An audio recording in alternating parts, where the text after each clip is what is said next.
హైదరాబాద్లోని తన నివాసం వద్ద దీక్ష చేస్తున్న వైఎస్ఆర్టీపీ అధ్యక్షురాలు షర్మిలను పోలీసులు బలవంతంగా అపోలో ఆసుపత్రికి తరలించగా షర్మిల ఆరోగ్య పరిస్థితిపై అపోలో ఆసుపత్రి యాజమాన్యం తాజా బులెటిన్ విడుదల చేసింది.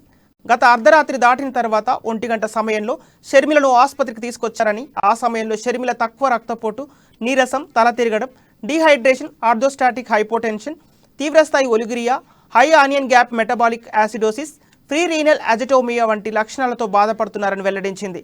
ప్రస్తుతం షర్మిలకు చికిత్స అందిస్తున్నామని, చికిత్సకు ఆమె తగిన విధంగా స్పందిస్తున్నారని అపోలో ఆసుపత్రి తెలిపింది.